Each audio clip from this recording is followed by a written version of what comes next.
নমস্কার বন্ধুরা, রাজ কিচেনে সবাইকে স্বাগত জানাই। বন্ধুরা, আজকের আমার রেসিপি পুঁই শাক দিয়ে মাছের মাথা তেল কাটা চচ্চড়ি রেসিপি বানাবো। ভাবলাম তোমাদের সাথেও একটু শেয়ার করি। তো চলো বন্ধুরা, রেসিপিটা শুরু করা যাক। তো মাছের মাথাগুলো মানে কাঁটাগুলোকে ভেজে নেওয়ার জন্য আমি এখানে দিয়ে দেবো 1.5 চামচ নুন আর হলুদ দিয়ে দেবো ছোট চামচের 2 চামচ। ভালোভাবে এগুলোকে একটু নুন হলুদ মিশিয়ে নেব। মাছের কাঁটা তো একটু না ভেজে নিলে ভালো টেস্টি হয় না।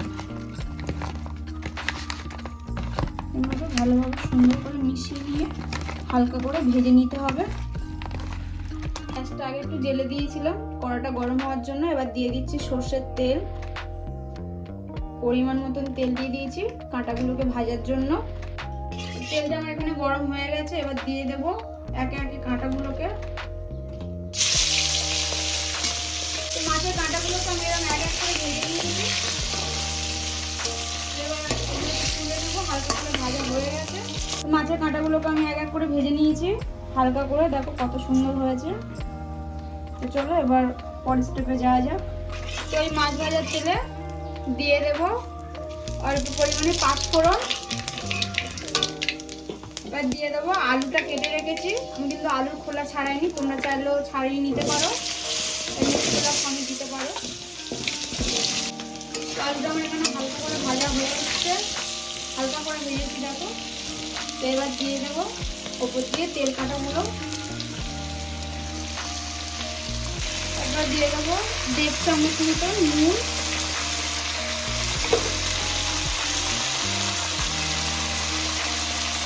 দিয়ে দেবো হলুদ গুঁড়ো পরিমাণ মতন। আমি এখানে দিচ্ছি 3 চামচ, ছোটো চামচে 3 চামচ দিয়েছি। দিয়ে এবার একটু নাড়াচাড়া করবো। এবার দিয়ে দেবো 6-7টা মতন কাঁচা লঙ্কা ফাটিয়ে দিয়ে আবার একটু নাড়াচাড়া করে নেব। ভালোভাবে মশলাগুলোকে দিয়ে কষাতে হবে। মশলা বলতে হলুদ গুঁড়ো নুন দিয়েছি আর 1/2 চামচ লঙ্কার গুঁড়ো অ্যাড করবো, সেটা পরে কষাতে হবে। এখন ভালোভাবে দিয়ে দেবো 1 চামচ পরিমাণে লঙ্কার গুঁড়ো দিয়ে একটু ভালোভাবে কষিয়ে নেব। এরকমভাবে ভালোভাবে কষিয়ে নিতে হবে। তোমার কষানো প্রায় হয়ে এসছে। এবার দিয়ে দেবো পুঁই শাকটা। পুঁই শাকটা দিয়ে একটু নাড়াচাড়া করে ঢাকা দিয়ে নাড়াচাড়া করবো। পুঁই শাকটা দিয়ে দিচ্ছি।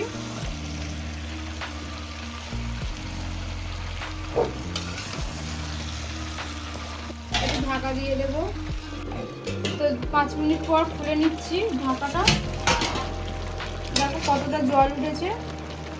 এবার দিয়ে দেবো কুমড়োটা কেটে রেখেছিলাম, কুমড়োটা দিয়ে দেবো।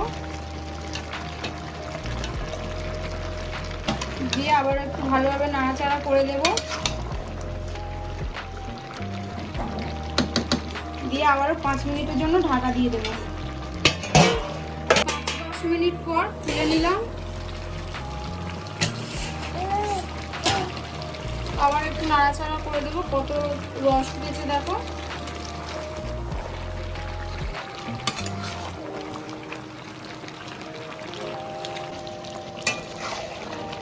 এই 2 মিনিট মতো নাড়াচাড়া করে আগে যে মাছের কাঁটাগুলো ভেজে রেখেছিলাম, মাছের মাথা কাঁটা, এগুলোকে এবার দিয়ে দেবো।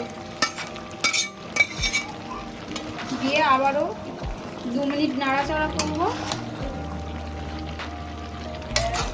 করে 5 মিনিট ফুটবে। তারপরে চচ্চড়ি আমাদের রেডি। এখানে মাছের মাথা দিয়ে পুঁই শাকের রেসিপি রেডি। এবার গ্যাসটাকে অফ করে চচ্চড়িটাকে নামিয়ে নেব। পুঁই শাক দিয়ে মাছের মাথা তেল কাটার রেসিপি আমার এখানে রেডি হয়ে গেছে। তো আমি নামিয়ে নিয়েছি। দেখো কত সুন্দর হয়েছে। আপনারা বাড়িতে এরকমভাবে বানিয়ে খেয়ে দেখবেন, খুব ভালো লাগবে। আর ভিডিওটা যদি ভালো লেগে থাকে লাইক অ্যান্ড সাবস্ক্রাইব করে কমেন্টে অবশ্যই জানাবে।